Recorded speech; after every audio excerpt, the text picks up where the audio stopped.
Assalamualaikum warahmatullahi wabarakatuh. Alhamdulillah. Allahumma sholli ala Muhammad wa ala ali Muhammad. Mudah-mudahan kita senantiasa mendapatkan rahmat dan perlindungan dari Allah Subhanahu wa taala.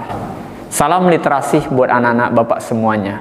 Bapak mengajak anak-anak semuanya agar kiranya dapat membuka buku paket kita, tentunya di bab 4 yang akan membahas tentang Kebangkitan Nasional tahun 1908. Pada poin pertama, Bapak akan menjelaskan tentang bahwa penjajahan di Indonesia itu dimulai sejak didirikannya Verenigde Oost-Indische Company atau disingkat dengan VOC pada tanggal 20 Maret 1602. Ini adalah organisasi bentukan Belanda untuk memperkuat kedudukan Belanda pada saat itu. Kedua, VOC melakukan tindakan dengan melaksanakan divide et impera atau disebut dengan adu domba. Apa maksud dari politik adu domba ini? Ialah di mana pada saat itu kerajaan-kerajaan Indonesia diadu domba sehingga bertengkar antar raja, atau kerajaan itu di dalamnya juga dihasut oleh Belanda agar kerajaan itu runtuh. Karena pada saat itu perjuangan bangsa Indonesia belum menyatu seperti yang saat ini, masih bersifat kedaerahan, di mana Jawa berjuang dengan tanahnya sendiri, di Sumatera berjuang di tanahnya sendiri, dan begitu juga seterusnya dengan daerah-daerah lain, sehingga kita tidak mampu bersatu. Maka pada saat itu belum terwujudlah yang namanya persatuan bangsa. Yang ketiga, pemerintah Belanda menerapkan politik balas budi untuk kepentingan pemerintah Belanda. Artinya, pada saat itu Belanda memiliki program unggulan untuk dapat mendapatkan perhatian dan dukungan dari masyarakat Indonesia pada saat itu. Beberapa di antaranya ialah bidang edukasi. Pemerintah Belanda menciptakan sekolah-sekolah untuk masyarakat Indonesia yang tujuannya adalah untuk menjadi pejabat daripada Belanda sendiri. Seperti sekolah dokter yang namanya Stovia, atau sekolah pegawai negeri yang namanya Ospia. Selanjutnya, Belanda juga menciptakan yang namanya transmigrasi. Belanda menciptakan kendaraan-kendaraan seperti kereta api dan yang lainnya. Itu semua untuk kepentingan Belanda.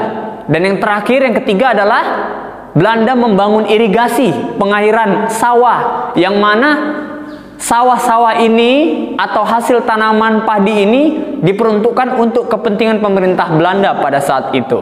Selanjutnya, nomor 4, tahun 1908 Indonesia mulai bangkit.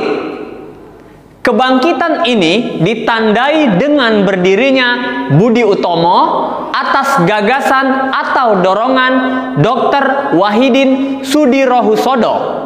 Berdirinya Budi Utomo mendorong munculnya organisasi pemuda. Selanjutnya, yang kelima, program Budi Utomo adalah mengusahakan perbaikan pendidikan dan pengajaran.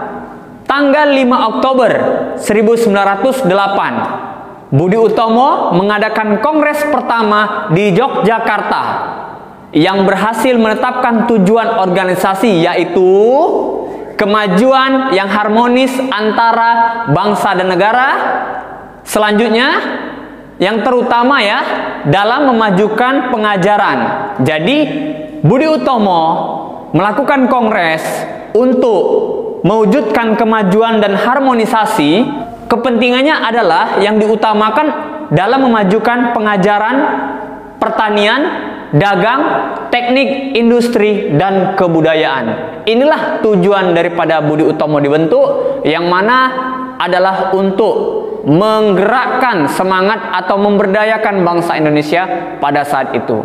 Sekian dari Bapak, mudah-mudahan dapat dipahami, dan Bapak ingin anak-anak Bapak semuanya agar membuka buku tulis untuk mencatat soal-soal pertanyaan yang akan kalian kerjakan. Silakan Bapak beri waktu sekitar 30 detik untuk mempersiapkannya.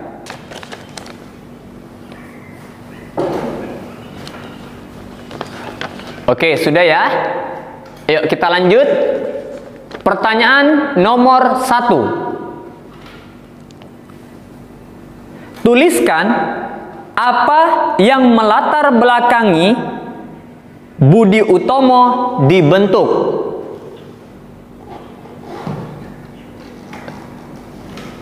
Nomor 2. Tuliskan apa tujuan dibentuknya Budi Utomo.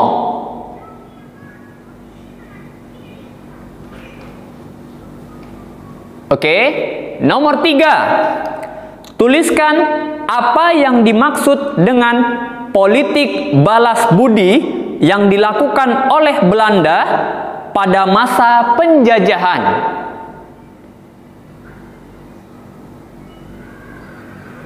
Baik, nomor 4. Tuliskan apa yang dimaksud dengan Divide et Impera yang dilancarkan oleh VOC. Bapak ulangi ya, pertanyaan untuk nomor 4 ya. Tuliskan apa yang dimaksud dengan Divide et Impera yang dilancarkan VOC. Baik, nomor 5. Sejak kapan Indonesia dijajah oleh Belanda? Nah, sekian pertanyaan dari Bapak. Mudah-mudahan dapat dikerjakan dengan baik. Salam literasi. Wassalamualaikum warahmatullahi wabarakatuh.